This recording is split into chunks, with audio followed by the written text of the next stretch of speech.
नीट 2025 ही परीक्षा नुकतीच पार पडली. देशभरातून मोठ्या संख्येनं या परीक्षेला विद्यार्थी बसतात आणि खऱ्या अर्थानं परीक्षा क्षेत्रामध्ये सर्वात कठीण अशी परीक्षा असं गणल्या जाते. पण वैद्यक क्षेत्रामध्ये जाण्यासाठी म्हणून ही परीक्षा विद्यार्थ्यांना पास होणं गरजेचं आहे. यासाठी म्हणून देशभरातून जवळपास 23 लाख विद्यार्थी या परीक्षेला बसलेले आहेत.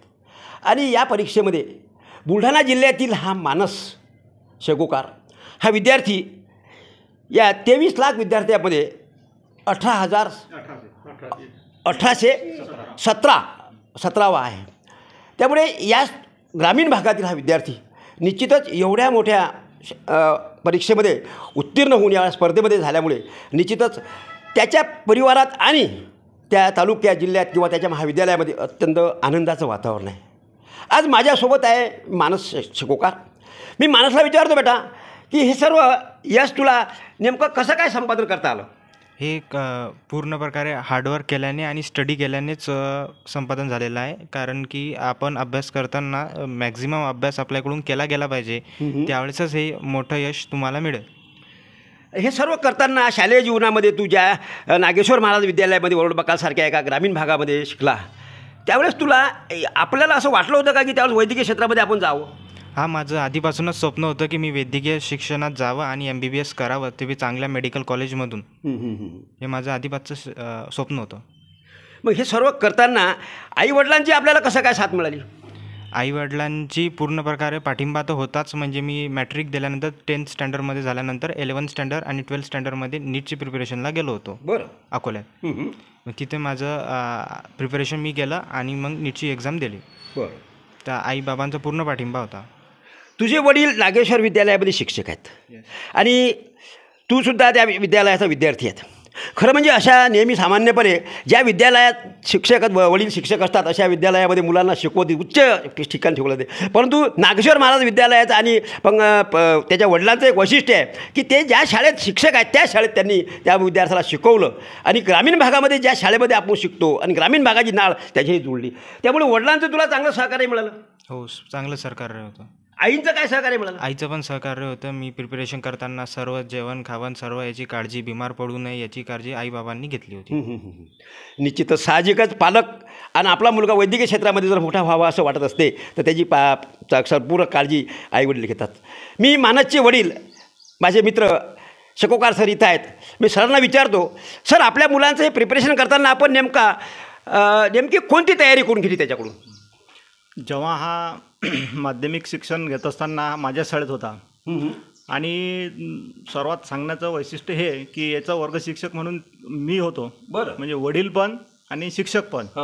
त्यामुळे त्याला मला त्यात आकार देता आला, एक असा घडवता आला विद्यार्थी चांगलापणे. आणि याची तयारी करत असताना हा जेव्हा जसा 8वी 9वी 10वीत होता तर तेव्हा काही स्पर्धात्मक परीक्षा असतात, त्या स्पर्धात्मक परीक्षेला मी याला बसवलं आणि मग त्याची गुणवत्ता बघून तो त्या उत्तीर्ण झाला. मग जेव्हा जसं उत्तीर्ण झाला तालुक्यातून ते स्कॉलरशिपची परीक्षा होती एक 8वीमध्ये, तो हा पहिला आला होता तालुक्यातून, जिल्ह्यात 12वा होता. तेव्हाच मग मला समजलं की हा डॉक्टर बनू शकतो. मग तेव्हा मी त्याच्यावर अधिक फोकस करून त्याला अभ्यास कसा करायचा, काय करायचं, संपूर्ण सायन्स असेल, मॅथ असेल, त्याच्यावर पूर्ण भर दिला. माध्यमिक शिक्षणाचं जे फाउंडेशन असेल ते व्यवस्थित त्याचं करून घेतलं आणि 10वीमध्ये त्यालासुद्धा चांगली रँक्स मिळाली होती. 92% मार्क्स त्याला होते. मग तिथूनच कन्फर्म झालं की हा डॉक्टर आता आपल्याला बनवायचा आहे. मग त्याला अकोल्याला टाकलं उच्च शिक्षणासाठी. 11वी 12वी तिथं नीटची तयारी 2 वर्ष त्याने चांगल्या पद्धतीनं केली आणि अतिशय हार्डवर्क याचं जे श्रेय आहे संपूर्ण. कारण आज ही भारतातील सर्वात कठीण समजली जाणारी परीक्षा आहे आणि 23 लाख विद्यार्थ्यातून एक 1817 number rank, all India rank AIR आणणे ही सोपी गोष्ट नाही. आणि ग्रामीण भागातील विद्यार्थी, ग्रामीण भागात शिक्षणाचं वातावरण नसतं आणि एक एवढ्याशा खेड्यातून, लहानशा खेड्यातून संपूर्ण भारतामध्ये AIR मिळवणं, ऑल इंडिया रँक, आणि तोही 1817 एक सन्मानपूर्वक रँक मिळवणं आणि एम्समध्ये त्याचं आता पूर्णपणे वैद्यकीय शिक्षण जे असेल समोर येईल ते एम्समध्ये आम्ही करू अशी आमच्या परिवाराची इच्छा आहे. आणि आमच्या परिवारासाठी आजचा जो दिवस असेल हा एक अभिमानाचा, गौरवाचा दिवस आमच्यासाठी आहे की ज्याने आमची त्याने मेहनत घेतलीच खूप, अतिशय कष्ट केले, मेहनत घेतली, जिद्द चिकाटी होती लहानपणापासूनच. आणि मग एवढं करत असताना त्याला सहकार्य आमच्या आम्ही केलंच. आणि आमच्या परिवारासाठी ही आजचा जो दिवस असेल हा अतिशय सोनेरी दिवस म्हणून सुवर्ण दिन आम्ही समजतो याला. मानसची आईसुद्धा आपल्यासोबत आहे. खरं म्हणजे परीक्षा काळात आणि इतर काळामध्ये आईचा सहभाग फार मोठा असतो.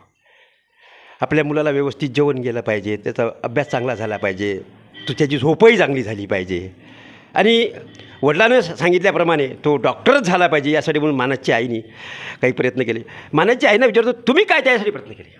माझा संपूर्ण सहकार्य आणि पाठिंबा त्याला होताच. बरोबर. मी त्याच्यासोबतच होती ना 2 वर्ष. अच्छा.